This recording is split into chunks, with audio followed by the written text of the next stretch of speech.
அனைவருக்கும் இனிய காலை வணக்கம். 12ஆம் வகுப்பு பாடப்பகுதி உரைநடை உலகம் இயல் 7 நிர்வாகம். இந்த பாடப்பகுதியில் இலக்கியத்தில் மேலாண்மை இறையன்பு இந்திய ஆட்சிப்பணி அவர்கள் எழுதிய இந்த பாடப்பகுதியில் நம் சென்ற வாரத்தில் மேலாண்மை என்றால் என்ன, நேர மேலாண்மை, வேளாண் மேலாண்மை, வணிக மேலாண்மை ஆகிய பாடப்பகுதிகளை மிக சிறப்பாக பார்த்தோம். பழந்தமிழரது அந்த நாம் கண்டோம். இன்றைய பாடப்பகுதியில் நாம் காண இருக்கும் பாடப்பகுதி நிர்வாக மேலாண்மை, மேலான மேலாண்மை. நிர்வாக மேலாண்மை என்றால் என்ன? நிர்வாகம் என்றாலே மேனேஜ்மெண்ட் என்று அர்த்தம். அந்த ஒரு நிர்வாகத்தை எவ்வாறு சிறப்பாக கொண்டு செல்வது, நிர்வகிப்பது என்பது மிக முக்கியமான ஒரு சொல்லாக இங்கே கருதப்பட்டு வருகிறது. நிர்வாகம் என்பது ஒரு நேரத்தை, ஒரு செயலை திட்டமிட்டு செயல்படுத்துவது நிர்வாகம் என்று பொருள்படும். எதுவாக இருந்தாலும் சரி. இப்போ நம்ம ஒரு டூர் போகிறோம், ஒரு சுற்றுலா போகிறோம் வெளியே. அப்போ எத்தனை மணிக்கு புறப்படுகிறோம், எத்தனை பேர் புறப்படுகிறோம், எத்தனை மணிக்கு பேருந்து வருகிறது, எந்தெந்த இடத்துக்கு நாம் செல்கிறோம், எங்கெங்கே சுற்றி பார்க்கிறோம், எங்கே உணவருந்துகிறோம், எங்கே ஓய்வெடுக்கிறோம், எப்பொழுதும் மீண்டும் வீட்டுக்கு திரும்புகிறோம் என்ற ஏற்பாடுகளை முறையாக திட்டமிட்டு செயல்படுத்துவதே ஒரு நிர்வாகம். இது சுற்றுலாவில் நான் சொல்கிறது. இதே ஒரு மிகப்பெரிய ஒரு அலுவலகத்தில், ஒரு நிறுவனத்தில் எங்கு செயல்படுத்தினாலும் அது மிகச்சிறந்த ஒரு நிர்வாகமாக கருதப்படும். அந்த நிர்வாகத்தில் மேலாண்மையை எவ்வாறு நாம் கையாள்வது? உயர் பதவிகளில் இருப்பவர்கள் எல்லாவற்றிலும் நிபுணத்துவம் பெற்றவர்களாக இருப்பது சாத்தியமில்லை. ஏன்னா உங்களுக்கே தெரியும், நம்ம 12th அப்புறமா நம்ம ஏதேனும் ஒரு டிபார்ட்மெண்ட் எடுத்து படிக்கிறோம். காலேஜ் போயிட்டோம்னா ஏதேனும் ஒரு துறையில் தான் நாம் வல்லவர்களாக வருகிறோம். எடுத்துக்காட்டாக ஆங்கிலத்தில் சொன்னால் ஒரு மெடிக்கலில் ஒரு மருத்துவராக தனி படிக்க போகிறோம், இல்லாட்டி ஒரு என்ஜினியராக பொறியாளராக படிக்க போகிறோம், இல்லாட்டி ஒரு ஆசிரியராக, ஒரு வக்கீலாக, ஏதேனும் ஒரு துறையில் நாம் சென்று சாதிக்க நம்ம மேற்படிப்பை தொடர்கிறோம். ஆனால் எல்லா துறைகளிலும் ஒருவரால் சாதிக்க முடியுமா, எல்லா படிப்பையும் ஒருவரால் கற்க முடியுமா என்றால் அவனால் கண்டிப்பாக முடியாது. அதான் இங்கே சொல்கிறாங்க. அதுபோன்று உயர் பதவிகளில் இருப்பவர்கள், உயர்ந்த பதவிகளில் IAS IPS என்று இருப்பவர்கள் எல்லாவற்றிலும் நிபுணத்துவம் பெற்றவர்களாக இருப்பது சாத்தியமில்லை அப்படின்னு சொல்கிறாங்க. எல்லா துறையிலும் நிபுணத்துவம் பெற்றவர்களாக இருக்க முடியாது. எடுத்துக்காட்டாக நம்ம தமிழக முதல்வர் அவர்களுக்கு மருத்துவத்துறையில் நிபுணத்துவம் என்பது சாத்தியமில்லை. அதே போல் மருத்துவத்தில் சாதிப்பவர்களுக்கு ஒரு அரசியலில், ஒரு அலுவலகத்தில் சாதிப்பது என்பது மிக சாத்தியமற்றது. சாதனையாக இருப்பது என்பது சாத்தியமில்லை. ஆனால் யார் திறமைசாலிகள் என்று அறிந்து அவர்களை அருகில் வைத்து கொண்டால் போதும். அதாவது யார் திறமைசாலிகள், தான் மேற்கொண்ட துறையில், தான் எடுத்துக்கொண்ட துறையில் யார் திறமைசாலிகள் சொல்லுவாங்க இல்லையா? எந்த துறையில் ஈடுபடுகிறோமோ அந்த துறையில் நாம் திறமைசாலிகளாக வந்துவிட வேண்டும். அப்படி யார் எந்த துறையில் திறமைசாலிகள் என்று அறிந்து அவர்களை அருகில் வைத்து கொண்டால் போதும், திறமைசாலிகளை அருகில் வைத்து கொண்டால் போதும், அதுவே நமது வெற்றிக்கு வழிவகுக்கும். தெரிந்திருப்பது ஒரு வகை அறிவு என்றால் யாருக்கு தெரியும் என தெரிந்திருப்பது மற்றோர் அறிவு. இது எடுத்துக்காட்டுன்னு சொல்லலாம். இப்போ நம்ம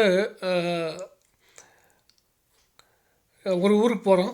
எந்தெந்த ஊரில் என்னென்ன கிடைக்கும் அப்படிங்கிற நம்ம தெரிஞ்சு வச்சுருக்கோம்.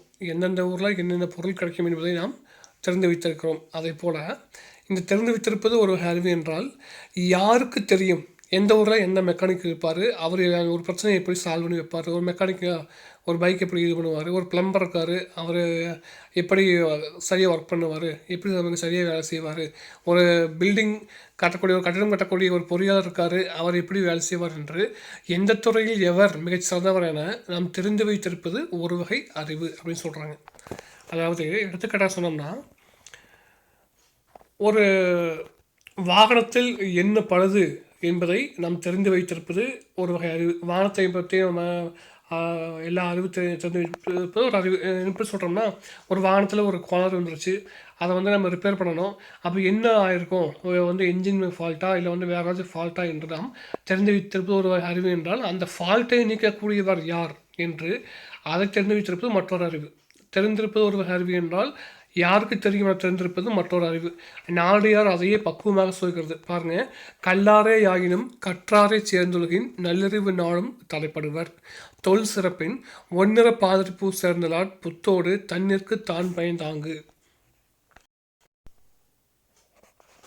அதாவது தொன்மையான சிறப்பையுடைய அந்த பாதிரிப்பூவை, தொன்மையான சிறப்பையுடைய அந்த அருமையான நிறம் கொண்ட அந்த பாதிரிப்பூவை ஒரு மண்பானையில், தண்ணீர் உள்ள மண்பானையில் போட்டு வைத்தால் அந்த புதிய மண்பானையும் தண்ணீரும் அந்த பாதிரிப்பூவுடைய வாசனை பெற்று நன்றாக சிறப்பு பெறும். அதே போல் அத்தகைய சிறப்பு பெற்ற கற்றாரோடு சேர்ந்து ஒழுகினால் நாம் படிக்காவிட்டாலும் கல்வி கற்காவிட்டாலும் நல்லறிவு நமக்கு நாளும் பெருகும் என்று இந்த நாளிதழ் பாடல் நமக்கு கூறுகிறது. அதாவது கல்லாதாரே ஆயினும், அது கல்லாரே ஆயினும், படிக்காதவராயினும், பள்ளிக்கு சென்று பாடங்களை படிக்காதவராக இருந்தாலும் சரி, கற்றோரோடு சேர்ந்து பழகும்போது நமக்கு நல்ல அறிவுகள் தோன்றும் என்று இந்த நாளிதழ் பாடலானது கூறுகிறது. அதான் சொல்லுவாங்க, சேரிடம் அறிந்து சேர் அப்படின்னு சொல்லுவாங்க. அப்போது நம்ம யாருடன் சேர்கிறோம், யாருடன் பழகிறோம் என்பதே மிக முக்கியமாக ஒன்றாக இருக்கிறது. எத்தகையோரை நாம் அருகில் வைத்து கொண்டுள்ளோம். நமது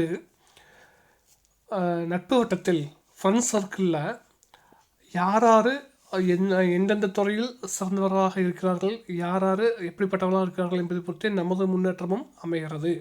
நமது நட்பு வட்டம் ஆரோக்கியமாக உயர்வானதாக இருந்தால் நாமும் உயர்வானவராக நாம் மாறிவிடுவோம். அப்போது நம்ம ஆரோக்கியமான ஒரு மிகச்சிறந்த ஒரு நட்பு வட்டத்தை உருவாக்கி கொள்ள வேண்டும். ஃப்ரெண்ட்ஷிப் கிடைக்கிறது என்று அனைவரையும் நம் நண்பராக ஏற்றுக்கொள்ளக்கூடாது. நமக்கு தகுதியானவரையே நம்ம நண்பராக ஏற்றுக்கொள்ள வேண்டும். அப்படி நமக்கு தகுதியானவரை, நமது முன்னேற்றத்திற்கு உறுதுணையாக இருப்பவரை மட்டுமே நம் நட்புக்கு நண்பராக ஏற்றுக்கொள்ள வேண்டும் அப்படின்னு சொல்கிறாங்க. அப்போ நம்முடைய வாழ்க்கையை நாம் தான் தீர்மானிக்க போகிறோம். அப்படிப்பட்ட நம்முடைய வாழ்க்கையில் நட்பு வட்டத்தையும் நாமே தீர்மானித்து ஏற்றுக்கொள்ள வேண்டும் அப்படின்னு சொல்கிறாங்க. அந்த நட்பு வட்டமானது மிகச்சிறந்த ஒரு ஆளுமை கொண்டதாக இருக்க வேண்டும். பணத்துக்காக, காசுக்காக நாம் அந்த நட்பு வட்டத்தை நாம் உருவாக்கி கொள்ளக்கூடாது.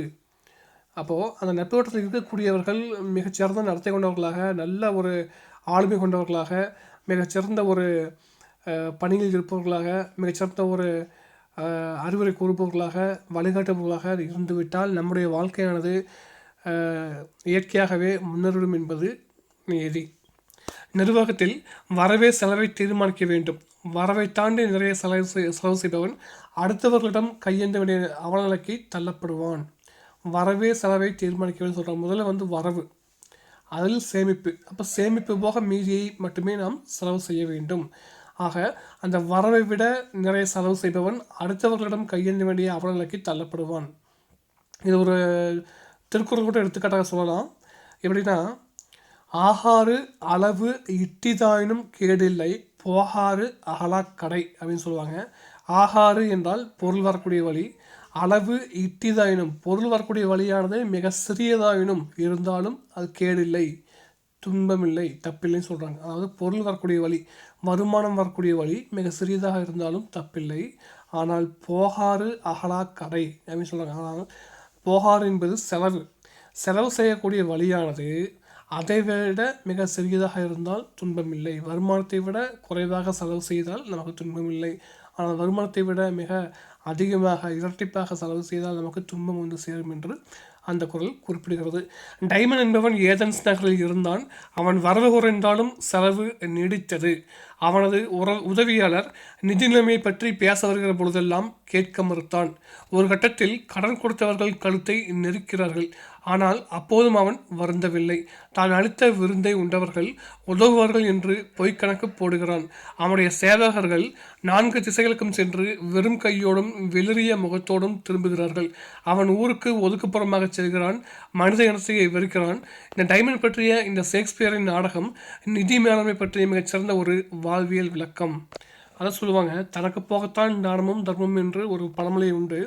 அந்த வகையில் இருப்பதெல்லாம் பிறருக்கு கொடுத்துவிட்டு, நான் கொடுத்து வாழ்கிறேன், பிறர் எனக்கு உதவுவார்கள் என்று இருப்பதெல்லாம் பிறகு கொடுத்துவிட்டு ஒரு நிதி நிலைமை பற்றி ஆலோசிக்காமல், தனது கையிருப்பை பற்றி ஆலோசிக்காமல் கண்மூடித்தனமாக வாழ்ந்துவிட்டால் இந்த டைமண்ட் போன்ற நிலைமை நமக்கும் ஏற்படும். அதுபோன்று ஔவையார் வந்து நல்வழியில் ஒரு பாடல் சொல்கிறாங்க பாருங்க, ஆன முதலில் அதிகம் செலவானால் மானம் அழிந்து மதிகெட்டு போன திசை எல்லாருக்கும் கலனாய் ஏழ்பிறப்பும் தீயனாய் நல்லார்க்கும் புலனாம் நாடு என்று கையாண்டபடி கையாள்பவர்களுக்கு நிதியை கண்டபடி கையாள்பவர்களுக்கு அறிவுறுத்துகிறார். ஆன முதல் என்பது நமது கையிருப்பு, நாம் சம்பாதித்த பொருள், நாம் சம்பாதித்த பணம், செல்வம் எல்லாமே. இந்த முதலில் அதிகம் செலவானால் மானம் அழிந்து, நமது மானம் அழிந்து மதிகெட்டு, நம்முடைய அறிவெல்லாம் கெட்டு போய் போன திசை எல்லாருக்கும், நாம் சென்ற திசை எல்லாமே, நம்ம இங்கே எந்தெந்த திசையில் சேர்க்கிறோமோ அந்த திசை எல்லாமே அங்கே இருக்கக்கூடிய எல்லோருக்கும் கலனாக, எல்லோருக்கும் நம் கல்வனாக, இயல்பிறப்பும் நாம் தீயவனாக, கொடுமையானவனாக, நல்லார்க்கும் புலனாம் நாடு, நல்லவர்களுக்கெல்லாம் நான் பொல்லாதவனாக இந்த நாடு நம்மை மாற்றிவிடும் அப்படின்னு சொல்கிறாங்க. அப்போது கையெழுக்கூடிய முதல் இந்த பணத்தில் அதிகம் செலவானால் நமது மானம் அடைந்து விடும், மதிக்கெட்டு விடும், போன திசை எல்லோருக்கும் நாம் கல்லனாக கருதப்படுவோம், ஏழு பிறப்புக்கும் நாம் தெய்வனாக கருதப்படுவோம், எல்லாருக்கும் நல்லவர்களுக்கெல்லாம் நாம் பொல்லாதவர்களாக நாம் மாறிவிடுவோம் என்று அந்த நிதிநிலையை கண்டபடி கையாளுகிறார்களோ அவர்களுக்கு இந்த ஔவையார் வலியுறுத்துகிறார். மேலான மேலாண்மை என்பது மேலாண்மை கூறுகளுள் எவ்வாறு உயர்ந்த நிலை, மேலாண்மையில் உயர்ந்த நிலையே மேலான மேலாண்மை. இப்போது மேலாண்மைக்குள்ளும் எப்படி மிகச்சிறந்த ஒரு மேலாண்மையை நாம் கையாள்வது பாருங்கள். மேலாண்மை என்பது வெறும் புத்தக அறிவுடன் முடிஞ்சு விடுவதல்ல, நொடிக்கு நொடி சூழல்கள் மாறிக்கொண்டே இருக்கின்றன. இன்றைக்கி இருக்கக்கூடிய பொருளாதார நிலை சரி, இன்றைக்கி இருக்கக்கூடிய வர்த்தகம், நாட்டு நிதி நிலைமை, இருக்கக்கூடிய காலகட்டம் பார்த்திங்கன்னா நொடிக்கு நொடி மாறிக்கொண்டே இருக்கிறது. எனவே நாம் தயாரித்து வைத்த அறிவுக்கூறுகளை ஏற்கனவே தயாரித்து வைத்த அறிவுக்கூறுகளை கொண்டு நாம் புதிய நெருக்கடியை நேர்கொள்ள முடியாது. நம்ம என்றைக்கோ ஒரு 10 வருஷத்துக்கு முன்னாடி பப்ளிக் எக்ஸாம் எப்படி எழுதுனாங்க, நம்ம அதை வைத்துக்கொண்டு, அந்த அறிவை வைத்துக்கொண்டு இன்று இருக்கக்கூடிய அந்த பொதுத் தேர்வை பப்ளிக் எக்ஸாமை நாம் சென்று எழுத முடியாது. ஏனென்றால் அங்கே கேட்கப்படக்கூடிய கேள்விகளுடைய விதம் வேறு, பாடப்பகுதி என்பது வேறு, படிக்கக்கூடிய முறை என்பது வேறு. எனவே நம்ம இன்று இருக்கக்கூடிய அந்த தேர்வுக்கு உண்டான முறைப்படி நாம் நம்மை தயார்படுத்தி கொள்ள வேண்டும். அதுபோல தான் வந்து இங்கே மேலாண்மை சொல்கிறாங்க. அப்போது ஏற்கனவே நாம் தயாரித்து வைத்த பழைய திட்டங்களின்படி புதிய சூழல்களை நாம் கையாள முடியாது. எனவே புதிய சூழலுக்கு ஏற்றவாறு நம் திட்டங்களை மாற்றிக்கொள்ள வேண்டும். அதனால்தான் இப்போதெல்லாம் பல நிறுவனங்களில் முன் அனுபவம் என்பது எதிர்மறையாகிவிட்டது. அனுபவசாலிகள் செக்குமாடாக இருப்பார்கள், ஆனால் நமக்கு தேவை ஜல்லிக்கட்டு காளைகள் அப்படின்னு சொல்கிறாங்க. அதாவது பல நிறுவனங்களில் நம்ம வேலைக்கு போனோம்னா அவங்களுக்கு எக்ஸ்பீரியன்ஸ் இருக்கான்னு கேட்பாங்க. அவங்களுக்கு அனுபவம் இருக்குன்னு சொன்னோம்னா முதல் முன்னுரிமை கொடுத்து அந்த வேலைக்கு நம்மளை எடுத்துக்குவாங்க. ஆனால் இப்போதெல்லாம் வந்து அந்த முன் அனுபவம் என்பது தேவையில்லாத ஒன்றாக மாறிவிட்டது. ஏனென்றால் அந்த முன் அனுபவத்தை வைத்துக்கொண்டு இன்றைய புதிய சூழல்களை நாம் ஒன்றும் கையாள முடியாது. எனவே அந்த முன் அனுபவத்தை அவர்கள் முதன்மையானதாக கருதுவது இல்லை. அவர்கள் என்ன பண்ணுறாங்கன்னா, அந்த திறமை வாய்ந்தவர்களை, அதாவது ஒரு புதிய சிக்கல் உருவாகும் போது புதிய சிக்கலை புதிய நுட்பங்கள் கொண்டு புதிய கூறுகளோடு எவர் முறியடிக்கிறாரோ அவர்களுக்கு முன்னுரிமை தருவதாக அவர்கள் மாற்றமைத்து விட்டார்கள். அந்த அனுபவசாலிகள் இப்போ என்ன ஆகிட்டாங்கன்னா செக்குமாடாக இருப்பார்கள். செக்குமாடு என்றால் திரும்ப திரும்ப திரும்ப திரும்ப ஒரு இடத்தை சுட்டு வரும் இல்லையா, அதுதான் செக்குமாடுன்னு சொல்கிறாங்க. அப்போது ஒரு வேலையை திரும்ப திரும்ப செய்து அது அனுபவம் பெற்றவர்கள் இந்த செக்குமாடு போல திரும்ப திரும்ப ஒரே வேலை செய்து கொண்டு இருப்பார்கள். ஆனால் நமக்கு தேவை ஜல்லிக்கட்டு காளைகள். ஜல்லிக்கட்டு காளை என்பது 4 பேர் 5 பேர் நம்மை சூழ்ந்து வரும்போது நாம் அவர்களிடம் எவ்வாறு தப்பித்து அவர்களை முறியடித்து நாம் செல்வது என்பதை பற்றி அந்த காளையானது யோசிக்கும், முன்னு பின்னே பார்த்து யோசிக்கும். அதே போல் இந்த குறிப்பிருந்து செயல்படுபவர்களே இன்றைய தேவைக்கு உகந்தவர்களாக இருப்பார்கள். அடுத்து பாருங்கள், எவ்வளவு எழுதுகிறோம் என்பது முக்கியமல்ல, எவ்வளவு அடர்த்தியுடன் எழுதுகிறோம் என்பதே முக்கியம். இது வந்து கண்டிப்பாக உங்களுக்கு பொருந்தும். தேர்வு பகுதியில் விடைத்தாளில் வந்து நம்ம என்ன பண்ணுறோம்னா நிறைய எழுதுகிறோம். ஒரு 10-15 பக்கத்துக்கு எழுதியாச்சு. எழுத உடனே எடுத்து பார்க்குறோம், திருப்பி பார்க்குறோம். அந்த 10-15 பக்கத்துக்குமே ஒரு கதை, சம்மந்தமில்லாத ஒரு கதை. இப்போ வந்து ஆங்கிலத்தில் ஒரு ஆங்கில தேர்வு வச்சுருக்காங்க. அதுக்கு வந்து தமிழ் இந்த கதையை கொண்டு போய் நம்ம அப்படியே இங்கிலீஷில் வைக்கிறோம். எப்படின்னா அந்த வாட்ஸ்அப்பில் நம்ம மெசேஜ் டைப் பண்ணுவோம் இல்லையா, தமிழே வந்து இங்கிலீஷில் டைப் பண்ணுவோம் இல்லையா, அதே போல் தமிழை வந்து இங்கிலீஷில் நம்ம பக்கமாக எழுதி வச்சுக்கிறோம். ஒரு 30 பக்கத்துக்கு எழுதியாச்சு. அப்படி 30 பக்கத்துக்கு எழுதிட்டு அந்த பக்கத்தை திருப்பி பார்க்குறப்போ நம்ம மனசுக்கு ஒரு சந்தோஷம் இருக்குமா, ஒரு திருப்தி இருக்குமா? இருக்காது. இதே தேர்வுக்கு உண்டான விடைகளை, எந்த வினாக்கள் இருக்கோ வினாக்களுக்கு உண்டான மிகச்சரியான விடைகளை குறைந்த அளவில் ஒரு 10 பக்கத்துக்கு மட்டும் எழுதிக்கிறோம். ஒரு 10 பக்கத்துக்கு அந்த விடைகளை மட்டும் மிகச்சரியாக நாம் எழுதிவிட்டோம் என்றால் அந்த 10 பக்கங்கள் நமக்கு மன நிறைவை தரும்.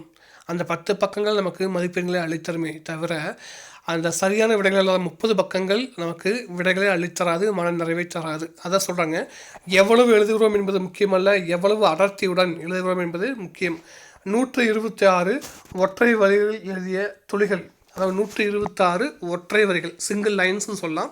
ஒவ்வொன்றுமே சிங்கிள் லைன்ஸ். மொத்தம் 126 வரிகள் எழுதப்பட்ட அந்த துளிகள் எனும் நூலின் மூலம் உலக புகழ் பெற்றவர் ஹெராக்ளிட்டஸ்.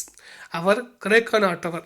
2 முறை ஒருவன் ஒரே நதியில் இறங்க முடியாது, 2 முறை ஒருவன் ஒரே நதியில் இறங்க முடியாது என்பது அவர் சொன்ன கோட்பாடு.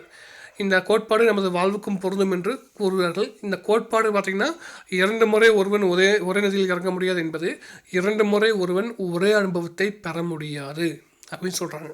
அதாவது முதலாக நம்ம ஒரு பாராசூட்டை கட்டி கொண்டு மலைமேலிருந்து குதிக்கும் போது நமக்கு ஒரு உணர்வு தோன்றும், ஒரு மிகப்பெரிய ஒரு ஆச்சரியமும் பயமும் கலந்த உணர்வு தோன்றும் இல்லையா? அந்த உணர்வு மீண்டும் இரண்டாவதாக குதிக்கும் போது நமக்கு தோன்றாது. முதல் முறை அந்த ஒரு பைக்கை ஓட்டும் போது கிடைத்த அந்த அனுபவம் இப்போது பல முறை ஓட்டி பார்த்துவிட்டு கிடைக்குமா என்றால் கண்டிப்பாக கிடைக்காது.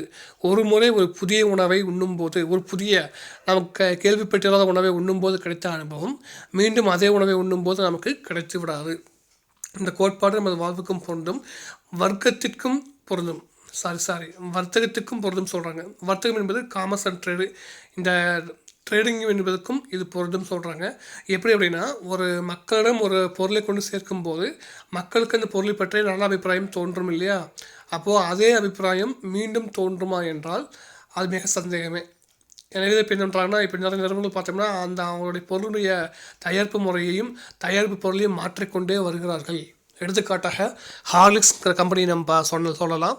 அந்த ஹார்லிக்ஸ் பார்த்தோம்னா முதல்ல வந்து ஹார்லிக்ஸ் மட்டும்தான் வந்துச்சு. இப்போ பார்த்தோம்னா விமன்ஸ் ஹார்லிக்ஸ், அதே போல் குழந்தைகளுக்கு தனியாக ஹார்லிக்ஸ், பெரியவங்களுக்கு தனியாக ஹார்லிக்ஸ் என்று அவருடைய உற்பத்தி பொருளை மாற்றிக்கொண்டே வருகிறார்கள். அதே போல் தான் டூத்பேஸ்ட்லையும் பார்த்தோம்னா அவர்கள் தயாரிக்கூடிய பொருளை வந்து உப்பு கலந்த டூத்பேஸ்ட்டு, கருத்துண்டு கலந்த டூத்பேஸ்ட்டு, அதே போல் க்ளோவ் என்று சொல்லக்கூடிய டூத்பேஸ்ட்டு என்று அவர்கள் அந்த டூத்பேஸ்டுடைய வகைகளை மாற்றிக்கொண்டே வருகிறார்கள். ஏனென்றால் மக்களிடம் வந்து இந்த டூத்பேஸ்ட்டை பற்றிய அந்த பொருளை பற்றிய அனுபவம் மாறிக்கொண்டே இருப்பதால். பாருங்கள், போன ஆண்டு பொருள் பற்றாக்குறை ஏற்பட்ட போது சமாளித்த விதத்தையே இந்த முறை அனுசரிக்க முடியாது. ஏனென்றால் இப்போது ஓடும் நதியின் வெள்ளம் வேறு, நேற்று ஓடிய நதியின் வெள்ளம் வேறு. நேற்றோடைய நதியின் வெள்ளம் இந்நேரம் கடலில் கலந்திருக்கும் அப்படின்னு சொல்கிறாங்க. ஏன்னா நேற்றுக்கிழந்த அனுபவம் என்பது வேறு, நேற்றுக்கிழந்த சூழல் என்பது வேறு.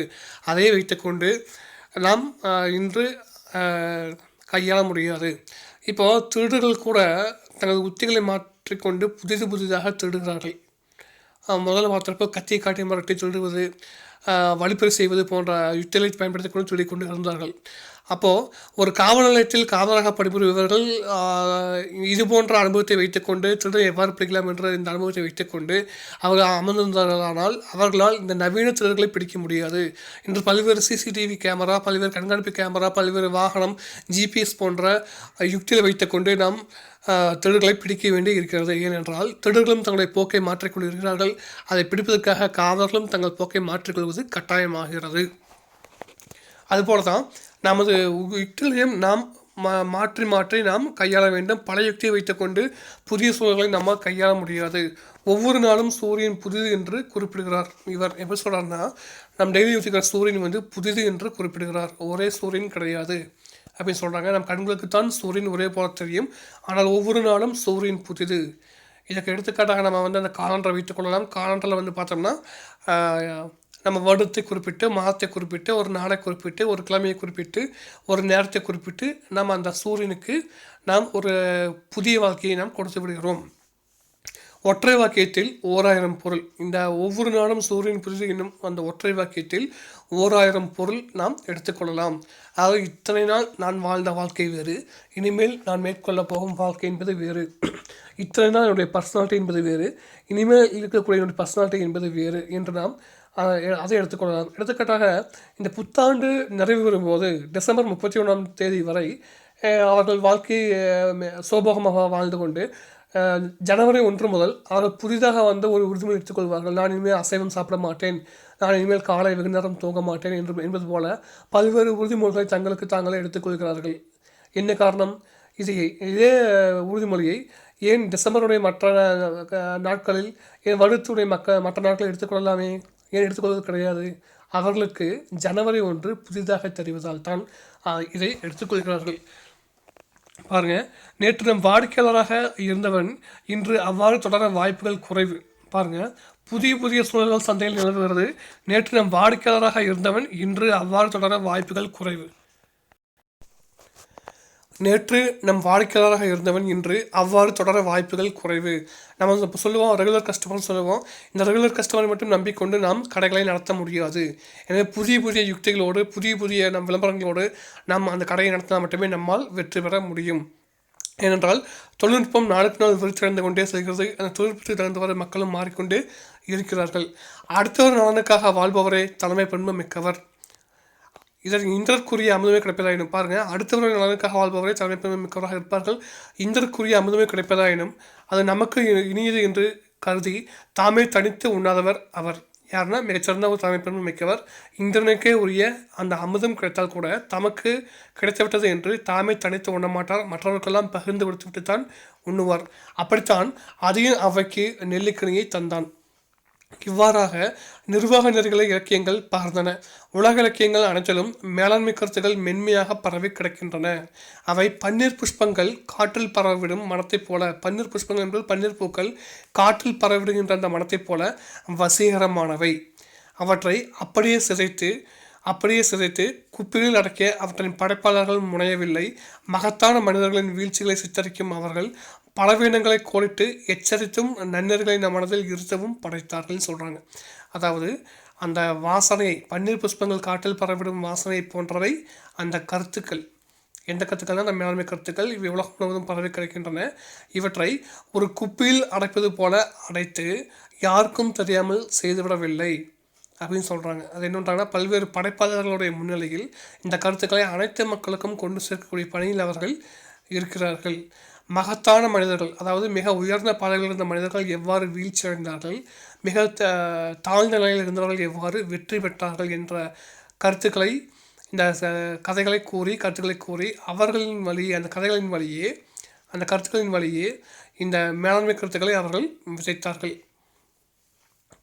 எடுத்துக்காட்டாக நம்ம பொள்ளாச்சி மகாலிங்கம் கேள்விப்பட்டிருப்போம். அதில் உடுமலையில் கங்குசாமி நாயுடு, இவங்கெல்லாம் வந்து மிக சிறிய அளவில் தமது கண்டுபிடிப்பை ஆரம்பித்து, நம்ம தொழிலை ஆரம்பித்து மிகப்பெரிய அளவில் வெற்றின்றவர்கள். உடுமலைப்பேட்டைக்கு அடையாளமாக ஜிவி கங்கு நாயுடு சொல்கிறோம் இல்லையா? அதே போல் பொள்ளாச்சிக்கு அடையாளமாக பொள்ளாச்சி மகாலிங்கம் அவர் நம்ம சொல்கிறோம். அதே போல் கோயம்புத்தூரில் வந்து சாந்தி சோசியல் சர்வீசஸ் என்று நம்ம கேள்விப்பட்டிருப்போம். அந்த சாந்தி நிறுவனத்துடைய உரிமையாளர். இவரெல்லாம் வந்து தம்முடைய வாழ்க்கை முறையின் மூலமாக, தமது கண்டுபிடிப்புகள் மூலமாக உயர்ந்த நிலையை அடைந்தவர்கள். இவர்களை வைத்துக்கொண்டு நாம் அந்த மேலாண்மை என்ற கருத்துக்களை மிக விரிவாக மற்றவர்களுக்கு உணர்த்தலாம். பாருங்கள், பலவீனங்களை கோடிட்டு எச்சரித்தும் நன்னெறிகளை நம் மனத்தில் இருத்தவும் படைத்தார்கள். உள்மனத்தில் அவை எதிர்வைத்து அறிவுறுத்தும் வகையில் காவியங்கள் மூலமாகவும், நாடகங்கள் மூலமாகவும், கவிதைகள் வாயிலாகவும், உருவக கதைகள் ஊடாகவும் நம் முன்னோர்கள் முயன்றனர். இந்த கருத்துக்கள் எல்லாம் தான் வந்து அவர்களும் சொல்லியிருக்காங்க. நேரடியாக சொல்லாமல் காவியங்கள், நாடகங்கள், கவிதைகள், கதைகள் மூலமாக நமக்கு இந்த மேலாண்மை கருத்துக்களை முன்னோர்கள் கற்பிக்க முயன்றனர். அவற்றுள் தலையாய வெளிப்பாடே மேலாண்மை கருத்துக்கள் அப்படின்னு சொல்கிறாங்க. இந்த மேலாண்மை என்பது எங்கே ஆரம்பிக்குது அப்படின்னா, நாம் ஒரு செயலை செய்யும்போது, ஒரு நாளில் நாம் ஒரு செயலை செய்வதில் ஆரம்பித்து நமது வாழ்க்கையில் நாம் எவ்வாறு செயல்படுகிறோம் என்பது வரை மேலாண்மையானது வாழ்க்கை முழுவதும் வரவி கிடக்கிறது. நூல்வழி பாருங்கள், நம்ம ஆல்ரெடி பார்த்துட்டோம். நூல்வழி இறையன்பு எழுதிய இந்த இலக்கியத்தின் மேலாண்மை நூலிலிருந்து இந்த பாடப்பகுதி எடுத்தாகப்பட்டுள்ளது அப்படின்னு சொல்கிறாங்க. இந்த இறையன்பு பார்த்தீங்கன்னா இந்திய ஆட்சிப்பணி அலுவலராக பணியாற்றி வருபவர். போட்டித் தேர்வுக்கு தமிழை ஒரு விருப்பப்பாடமாக படித்து வெற்றி பெற்றவர். இவர் 1990ஆம் ஆண்டு முதல் பல்வேறு பதவிகளை வகித்து வருபவர். இவர் வாய்க்கால் மீன்கள், IAS வெற்றி படிக்கட்டுகள், 7வது அறிவு, உள்ளொலி பயணம், மூளைக்கு சுற்றுலா உள்ளிட்ட பல நூல்களை எழுதியவர்.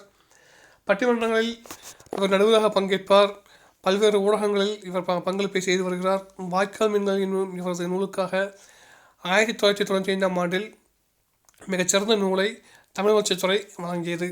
சிறுகதை, புதினம், தன்முன்னேற்ற நூல், நம்பிக்கை நூல் என இவரது படைப்புக்களமானது மிக விரிந்தது. இதோடு இன்றைய பாடப்பகுதி நிறைவடைகிறது. அடுத்த பாடத்தில் மீண்டும் சந்திப்போம். நன்றி.